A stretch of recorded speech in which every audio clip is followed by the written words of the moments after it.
What's good? Let's talk truth about CompTIA Security Plus, which is widely regarded as one of the best entry-level cybersecurity certifications.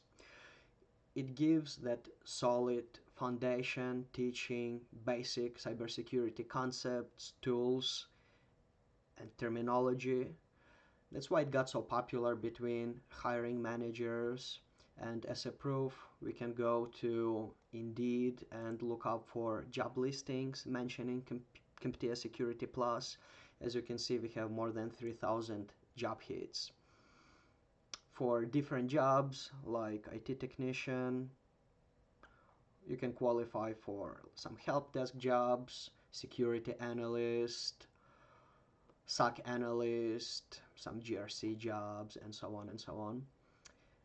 Another reason why it's so popular is because CompTIA Security Plus is a baseline certification for a lot of Department of Defense and government jobs.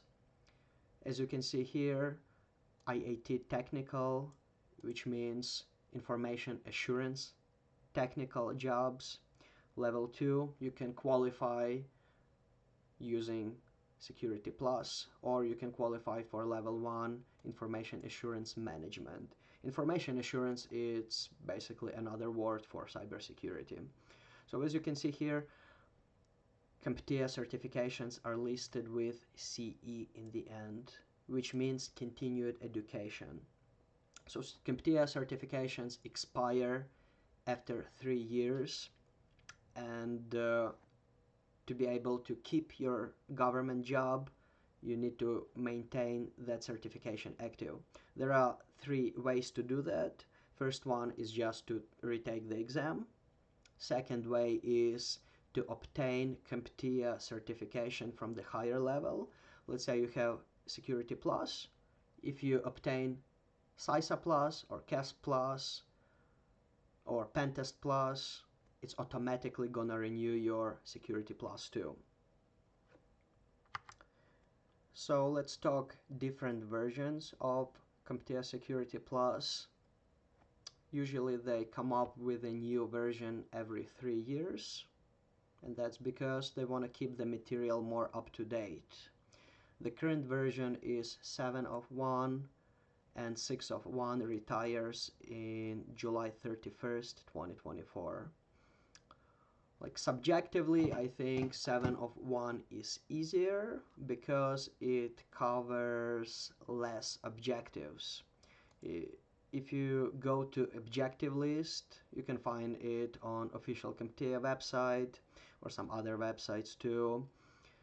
You're gonna find out that there are 28 objectives, 1, 2, 3, 4, and so on, all the way to 28. 6 of 1, they had 35 objectives, so I feel it's easier just because it has less material, but both versions are huge. Both of them are still huge.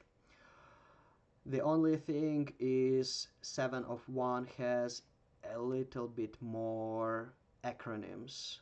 Both of them, they have over 300 acronyms, which are important for your exam. That exam is a lot about terminology, so you gotta be able to know like all of those acronyms. So as far as studying material goes, there are a few popular options. The most popular one, probably by far, the OG Professor Messer on YouTube. He covers all the objectives for free.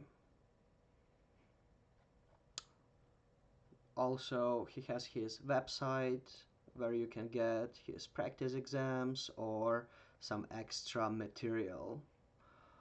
But I feel like it's a bit pricey. I would just stick to the free material on YouTube, and that should be enough.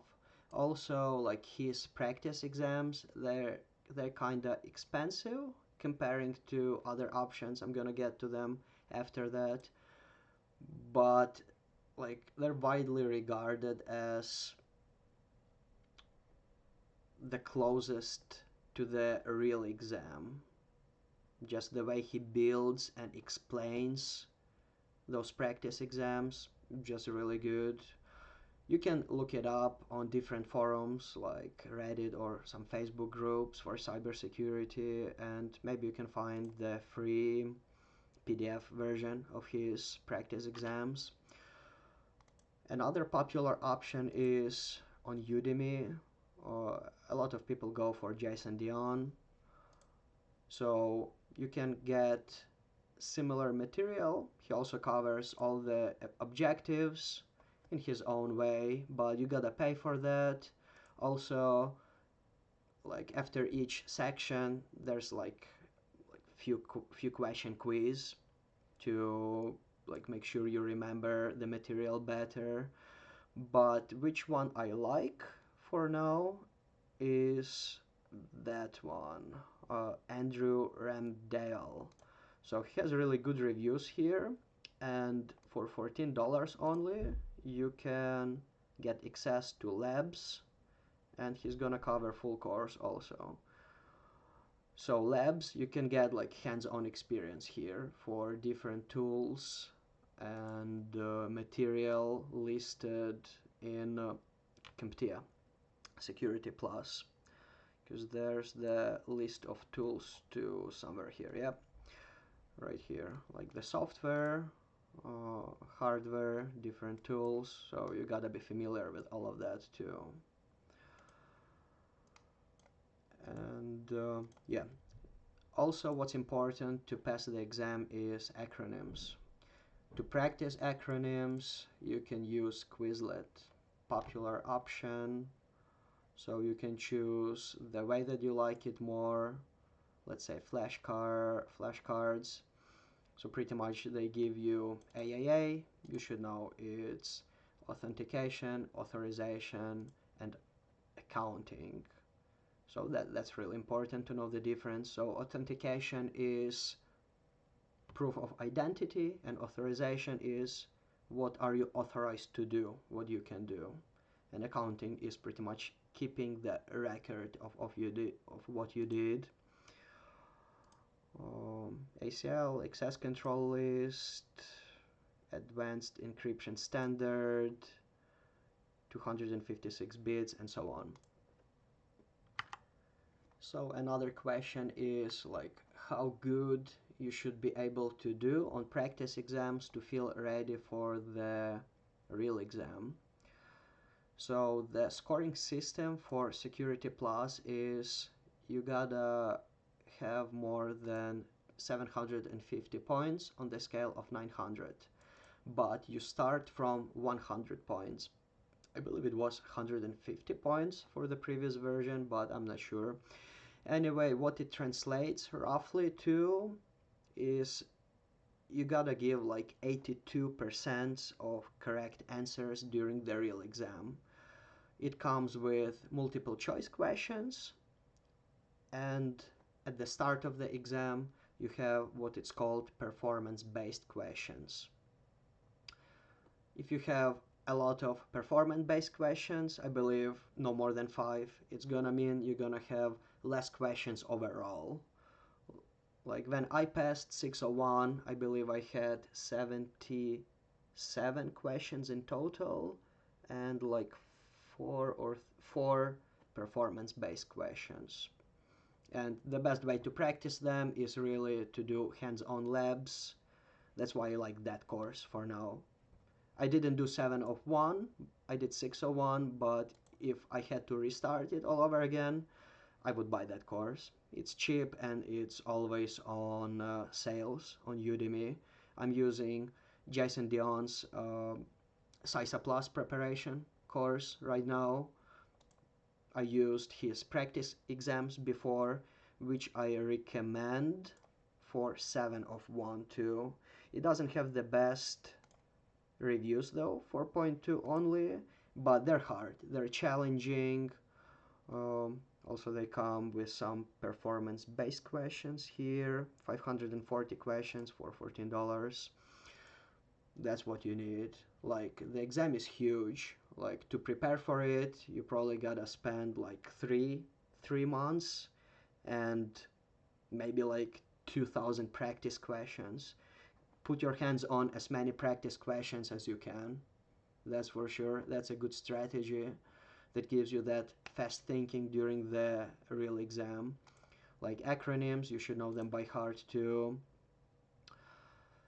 So that's how I would approach that. Master's exams, if you can find them for free, or Ramadale full course, and Jason Dion's practice exams. And also what you can do, you can go to CompTIA objectives and let's say copy that, go to ChatGPT and ask ChatGPT to generate some questions for you and to explain the answers also. So let's say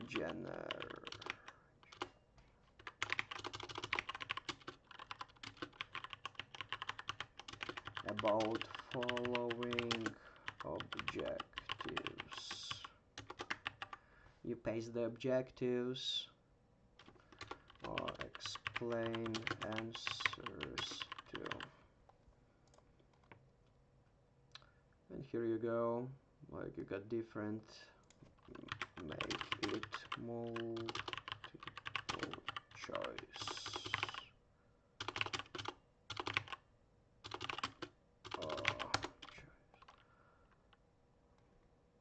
My bad, it was C. So yeah, here you go. Then you can ask to explain that and so on. So that's what you should expect from CompTIA Security Plus. It's gonna open a lot of doors for you. Just gotta be patient. And the truth is, no certification gonna get you job by itself. You need personal projects, you need to network with people, and so on and so on. Like, it never stops. Education never stops. So yeah, that's what I have to say about it. Thanks for stopping by. Enjoy the ride.